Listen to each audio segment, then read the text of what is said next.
والذین اتخذوا مسجدا ضرارا، اور وہ لوگ جنہوں نے مسجد ضرار بنائی.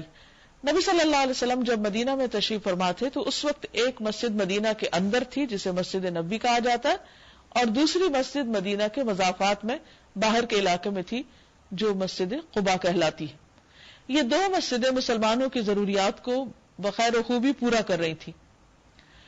لیکن منافقین کو یہ سوجھی کہ جب ہم ان مسجدوں میں جاتے ہیں تو ہم اپنے لیے کوئی ایسی جگہ نہیں پاتے جہاں اکٹھے ہو کر کچھ صلاح مشورے کر سکیں اور کوئی مسلمانوں کے خلاف سازش کر سکیں، اور اگر ہم کہیں اور اکٹھے ہوئے تو معاملہ کھل جائے گا. تو کیوں نہ ایک اور مسجد بنا لی جائے کہ مسجد کی آڑ میں پھر جو چاہیں ہم کریں.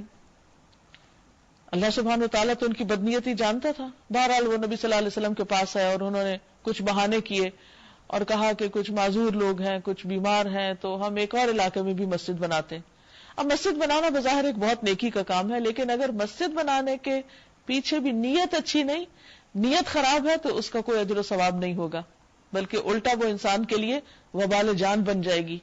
اب ہوا یہ کہ انہوں نے مسجد بنا لی اور نبی صلی اللہ علیہ وسلم سے آ کر کہا کہ آپ ہماری مسجد کا افتتاح کر دیجئے. اور یہ کیوں کروانا چاہتے تھے؟ تاکہ سب لوگ تسلی میں آ جائیں کہ یہ مسجد بھی دوسری مسجدوں کی طرح اہمیت رکھتی ہے. تو آپ صلی اللہ علیہ وسلم نے ان کو ٹال دیا کہ ابھی تو تبوک کی تیاری، واپس آ کر دیکھا جائے گا. آپ صلی اللہ علیہ وسلم جب مدینہ واپس آ رہے تھے تو اللہ سبحانہ و تعالیٰ نے بذریعہ وحی آپ کو خبردار کیا اور وہاں جانے سے روک دیا، بلکہ اس مسجد کو گرانے کا حکم دیا. تو اس سے یہ پتہ چلتا ہے کہ کتنا بھی بڑا بظاہر نیکی کا کام اگر خالص نیت اور جذبے کے ساتھ نہ کیا جائے تو وہ انسان کے لیے مصیبت کا باعث ہے. اس پر اس کو چارج کیا جائے گا کہ یہ اتنا بڑا دھوکہ تم نے کیسے کیا. یہ ایک ریلیجس ایکسپلائٹیشن کی ایک بدترین مثال ہے کہ دنیا کے مقاصد کے لیے مذہب کا نام استعمال کیا جائے یا مسجد کو ایک شیلٹر کے طور پر استعمال کیا جائے. کچھ اور لوگ ہیں جنہوں نے ایک مسجد بنائی اس غرض کے لیے کہ نقصان پہنچائیں ان مسلمانوں کو اور کفر کریں اور اہل ایمان میں پھوٹ ڈالیں. تو اس سے پتہ چلتا ہے کہ مسجد جیسی چیز بھی اگر مسلمانوں کے درمیان پھوٹ ڈال رہی ہے، فرقہ واریت پیدا کر رہی ہے، تو پھر اس میں کوئی خیر نہیں. اور اس شخص کے لیے کمین گاہ بنائیں، چھپنے کی جگہ، جو اس سے پہلے اللہ اور اس کے رسول کے خلاف برسر پیکار ہو چکا ہے. اشارہ ہے ابو عامر شخص کی طرف جو دور جاہلیت میں قبیلہ خزرج سے تھا لیکن عیسائی راہب بن گیا.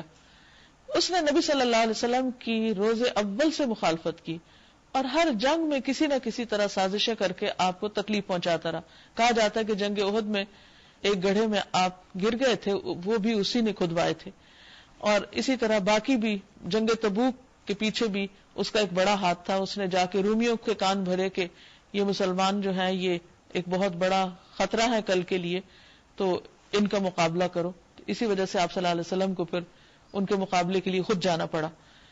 تو اس کے ان کاموں کی طرف اشارہ ہے.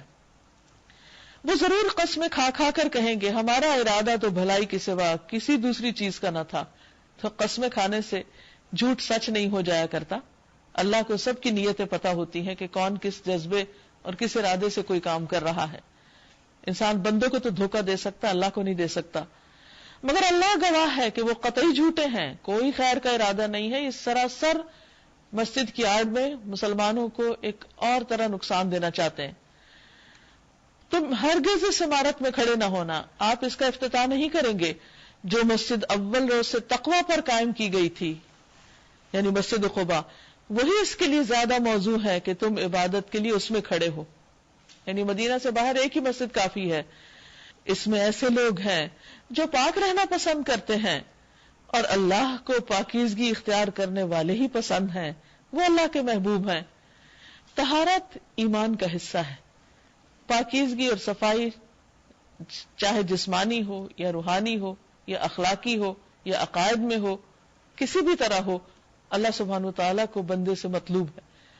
اور جو لوگ جتنی زیادہ صفائی ستھرائی کا اہتمام کرتے ہیں وہ اتنے ہی زیادہ اللہ تعالیٰ کے قریب ہوتے ہیں، یعنی اللہ کا قرب حاصل کرنے کا ذریعہ ہے. اسی طرح نہ صرف یہ کہ دن کے وقت، بلکہ اسلام ہمیں یہ تعلیم دیتا ہے کہ رات کو سوتے وقت بھی انسان صاف ستھرا ہو کر باوضو ہو کر سوئے، کیونکہ اس کا بہت بڑا اجر و ثواب حدیث میں بتایا گیا۔ نبی صلی اللہ علیہ وسلم نے فرمایا، جو آدمی باوضو رات گزارتا ہے ایک فرشتہ اس کی چادر میں رات گزارتا ہے۔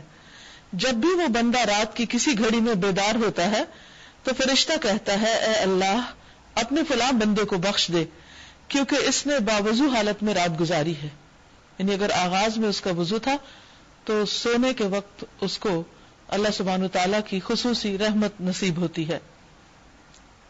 پھر فرمایا، افمن اسس بنیانہ علی تقوی من اللہ، پھر تمہارا کیا خیال ہے کہ بہتر انسان وہ ہے جس نے اپنی عمارت کی بنیاد تقوی پر رکھی، اللہ کے خوف پر رکھی اور اس کی رضا کی طلب پر رکھی، یا وہ جس نے اپنی عمارت ایک وادی کی کھوکھلی بے ثبات کھائی کے کنارے اور وہ اسے لے کر سیدھی جہنم کی آگ میں جا گری؟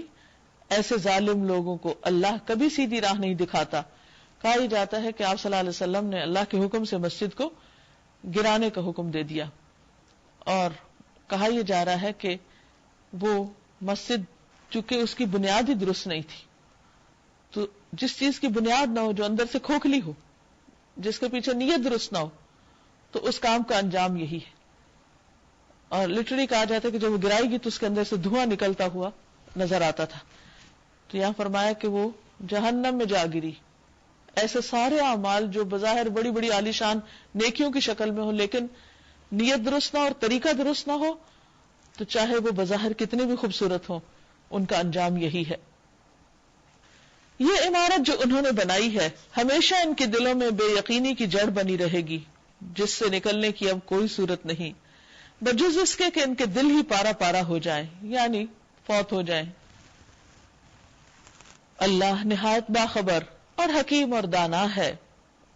ان اللہ اشتری من المؤمنین انفسهم واموالهم بان لهم الجنہ، حقیقت یہ ہے کہ اللہ نے مومنوں سے ان کے نفس اور ان کے مال جنت کے بدلے خریدے ہیں۔ یعنی بندہ جو کچھ بھی رکھتا ہے وہ دراصل ہے کس کی طرف سے؟ ہماری جان اور مال کہاں سے آیا؟ کیا ہم ذاتی طور پر اس کے مالک ہیں؟ نہیں، اللہ ہی نے دیا۔ اگر اللہ کسی کو زندگی نہ بخشے تو کوئی دنیا میں زندہ رہ ہی نہیں سکتا۔ اسی طرح جو کچھ ہم استعمال کر رہے ہیں وہ بھی اللہ کی رحمت سے ہمارے پاس ہے۔ اگر اللہ تعالیٰ نہ دے کسی کو تو بندے کہاں تک کسی کو دے سکتے ہیں؟ اب اللہ تعالیٰ ہمارا دل دیکھ رہا ہے کہ میں نے جو کچھ انسان کو دیا ہے، میں جب اس سے مانگوں کیا یہ میری راہ میں دینے کو تیار ہے یا نہیں؟ اور پھر اللہ سبحانہ تعالیٰ فرماتے ہیں کہ جو میری راہ میں دے گا، جو مجھے دے گا، میں اس کے بدلے ان کے لیے جنت لکھ دوں گا۔ دیا ہوا بھی اسی کا، اسی کے حکم پر اس کو دینے کا بدلہ اس سے زیادہ بہترین شکل میں دینے کو تیار ہے۔ اور وہ کیا ہے کہ انسان اپنی جان اور اپنا مال اللہ کو بیچ ڈالے جنت لینے کے لیے۔ بیچ ڈالے کا مطلب یہ ہے کہ انسان پھر ان پر اللہ کی مرضی کو دیکھے، اپنی مرضی نہیں، کیونکہ جو چیز سیل کر دی جاتی، فروخت کر دی جاتی ہے، اس کے بعد اس پر اپنی مرضی نہیں رہتی۔ مثلاً آپ نے اگر اپنا گھر بیچ دیا تو اب آپ یہ تھوڑی کہہ سکتے ہیں کہ اس گھر کو آپ توڑے نہیں یا اس گھر میں آپ یہ چینجز نہیں کریں۔ بھئی آپ نے دے دیا، اب جو اس کا اصل مالک ہے، اب آپ مالک نہیں ہے، مالک کوئی اور ہے۔ جو مالک ہے وہ جو چاہے کرے، آپ کا اس پر کوئی اختیار نہیں۔ تو یہ جسم، یہ جان، یہ وقت، یہ زندگی، جو کچھ بھی ہے ہمارے پاس ایک امانت ہے، اس کا اصل مالک اللہ ہے۔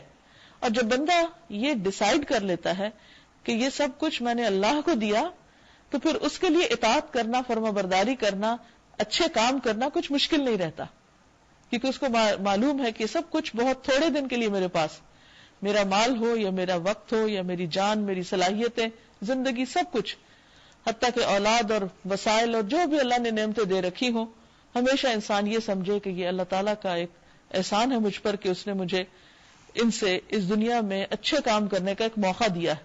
تو ان چیزوں کو ضائع بھی نہ کرے، ان سے بے پرواہ بھی نہ ہو، اور صحیح رستے میں صحیح طور پر استعمال کرے، صحیح اپروچ کے ساتھ۔ جب کسی کے ساتھ لین دین کا معاملہ ہو جاتا ہے تو پھر وہاں انسان کا ایک پرسنل انٹرسٹ ڈیولپ ہو جاتا ہے۔ یعنی خرید و فروخت کے معاملات ایسے ہوتے ہیں کہ جس میں انسان بہت کانشیس ہوتا ہے۔ مثلا کوئی چیز آپ نے خریدی یا کوئی چیز آپ نے بیچی، تو وہ اسی صورت میں ہوتا ہے جب آپ اس کو اپنے پرسنل لیول پر لیتے ہیں. کسی کی چیز نہ آپ بیچ سکتے ہیں، نہ آپ کسی کی چیز خریدنے میں اپنی مرضی کر سکتے ہیں. وہ کوئی خرید رہا ہے، کوئی لے رہا ہے، کوئی دے رہا ہے، لیکن جب آپ خود لین دین کرتے ہیں تو پھر وہ آپ کی چیز ہو جاتی. اس طرح دین ایک ذاتی معاملہ بن جاتا ہے، اور پھر انسان جینوئنلی اس میں انٹرسٹ لیتا ہے کہ یہ میں نے اپنا آپ دے کے یہ چیز لی ہے، میں بھلا اس کی قدر کیوں نہ کروں. اور جب تک انسان کا ذاتی انٹرسٹ دین میں نہیں ہوتا، بس ایک رسمی رواجی اور صرف دوسروں کے کہنے پہ کچھ الفاظ دہرا دینا، وہ چیز پھر اس میں سنجیدگی نہیں آتی اور اس کے وہ نتائج نہیں نکلتے جو نکلنے چاہیے. مثلا آپ دیکھیے کہ ہمارا اپنا گھر جو ہوتا ہے اس میں ہمیں جو انٹرسٹ ہوتا ہے وہ کسی اور کے گھر میں نہیں ہوتا. اپنے بچوں میں جو انٹرسٹ ہوتا ہے وہ کسی اور کے بچوں میں نہیں ہوتا. اپنے لباس میں، اپنی ضرورت کی چیزوں میں جس طرح ان کے بارے میں ہم پوزیسو ہوتے ہیں، کسی اور چیز کے بارے میں نہیں ہوتے. تو اسی طرح جب ہم اپنی جان اور مال دے کے جنت کے خریدار بنتے ہیں تو اس میں پھر جو دلچسپی ہوتی ہے اس کو ہم اپنی پرسنل چیز سمجھتے ہیں، پھر وہ کسی اور چیز میں نہیں ہو سکتی. پھر ہم اس کو سجانے، بنانے، اس کو بہترین کرنے اس شوق میں لگ جاتے ہیں، اس میں اپنا وقت اور صلاحیتیں لگاتے ہیں. پھر دوسری چیزوں سے انٹرسٹ اٹھ جاتا ہے. لیکن جب تک یہ معاملہ نہیں ہوتا اس وقت تک انسان اس حقیر دنیا میں ہی دل لگائے رکھتا ہے. فرمایا حقیقت یہ ہے کہ اللہ نے مومنوں سے ان کے نفس اور ان کے مال جنت کے بدلے خرید لیے. وہ اللہ کی راہ میں لڑتے، مارتے اور مرتے ہیں. ان سے جنت کا وعدہ اللہ کے ذمے ایک پختہ وعدہ ہے. تورات اور انجیل اور قرآن میں، یعنی 3 کتابوں کا ریفرنس دیا جا رہا ہے. وَمَنْ أَوْفَى بِعَهْدِهِ مِنَ اللَّهِ، اور کون ہے جو اللہ سے بڑھ کر اپنے عہد کا پورا کرنے والا ہو. فَاسْتَبْشِرُوا بِبَيْعِكُمُ الَّذِي بَايَعْتُمْ بِهِ، بس خوشیاں مناؤ اپنے اس سودے پر جو تم نے اپنے رب سے چکا لیا. وَذَلِكَ هُوَ الْفَوْزُ الْعَظِيمُ، اور یہی سب سے بڑی کامیابی ہے.